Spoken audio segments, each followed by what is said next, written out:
morning. Good morning. Okay, so today I wanted to talk to us a little bit about our science fair projects that are coming up. I know that it's been slow in going, but we are gathering some posters.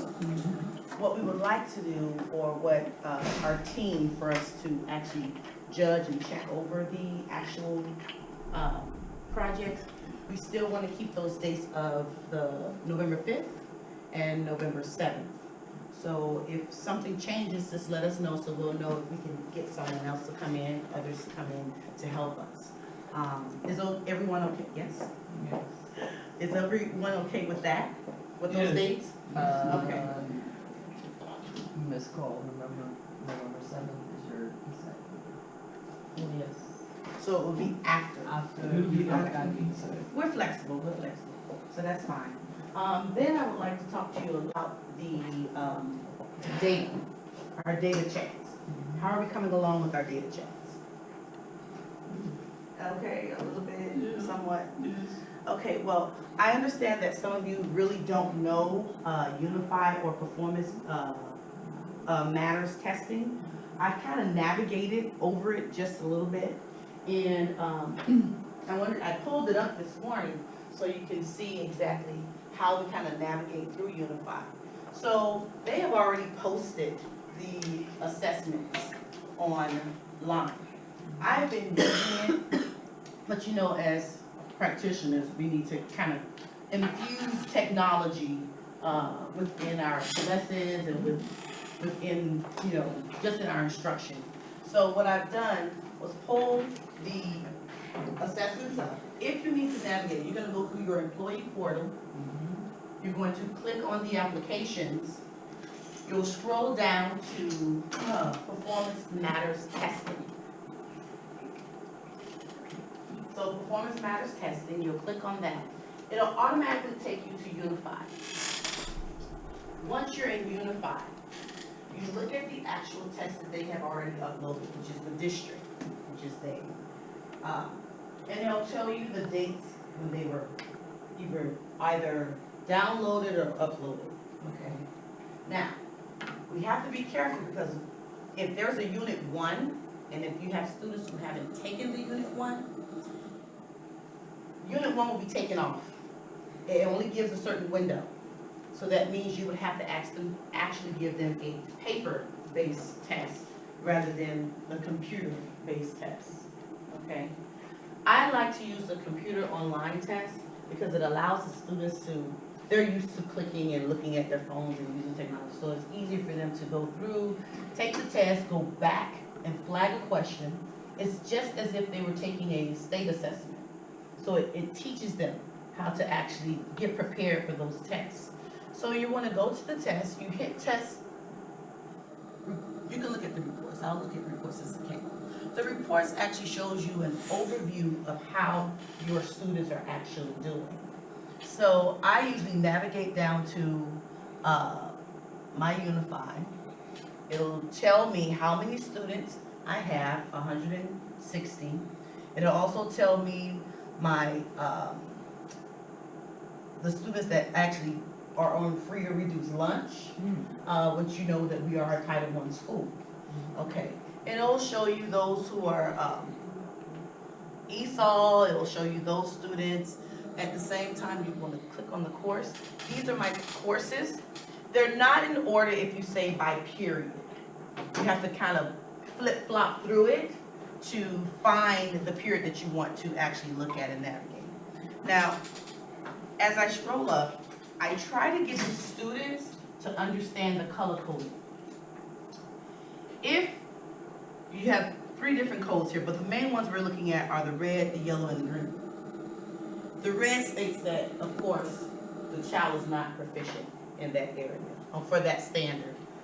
The yellow is that they're limited. They have it, but they're not having it. So between 50 and 69%, they're limited in those skills areas. Now, 70% and above, they're proficient. And these are the number of questions. So we want to go back. Now, if I want to look at, Okay, so what's the black then? Because I'm seeing that you've got, this one. yeah, That's the standard that they went. oh, that's a green. Yes. All right, so this is the total number of questions that were based on that standard. Okay. Okay, so out of those standards, there are 2 standards, total number is 3. Their only percentage was 15.8%. So you're talking about they got 1 question We got one question. out of the 3 for that standard. Okay.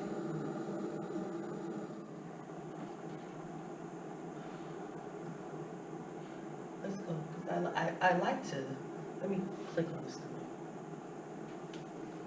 All right, so it shows you the student's schedule. It's already uploaded. Your roster is automatically uploaded, okay? I know it's taken some time because I believe the PD for the district, it was like a half a day or a day, and they kind of been rushed through it. Yeah. All right, so describing global patterns. And here it is, this is what I wanted. You can see the comparison between the student, the class, where they are with the class, the school, and the district. The students, when I sit with them to talk with them about their data, they love to see this because they notice, well, I'm not that far from green. These are the things I need to work on. I also have, let me get that sheet for you, I'm sorry.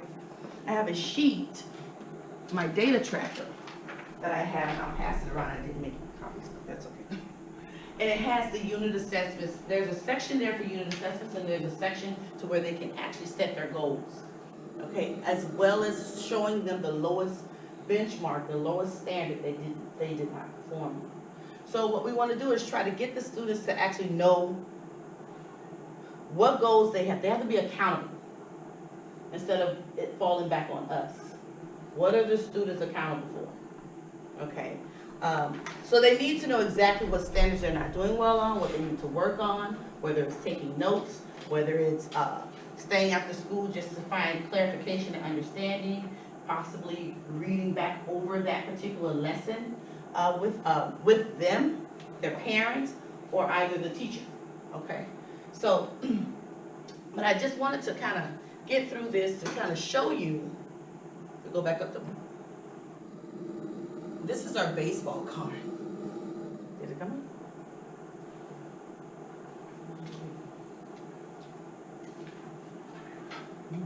So, the baseball card shows the actual standards and the performance of each class or each overall, okay? Now, if you want to do it by each class, you can. But if you want to see the overall performance, this is going to show you. So they're telling you how many items that they had for standard global patterns, okay, Earth interactions, okay. They're telling you, here they are at 56%, okay. 56 students did well on that, but look at the actual percent. Okay, so what's the dark green, that they're like above? Yes, Okay. they're above. Okay. And as far as my classes were concerned, the kids still have work to do.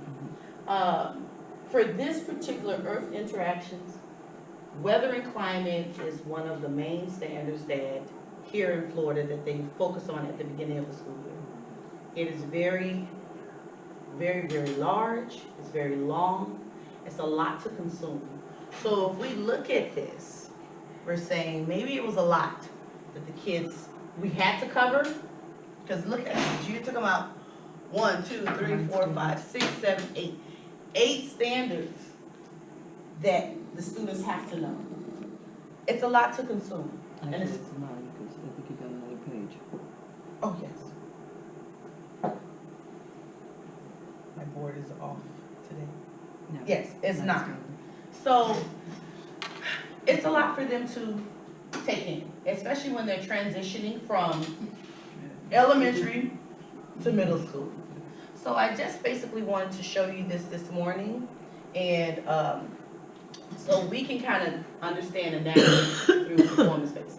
Now, I know that every class may not have enough computers, but we do have computer labs. I think it's best because you get a more accurate look at how the kids are performing, and they're able to see how they're performing too when you're having those individual data chats with them.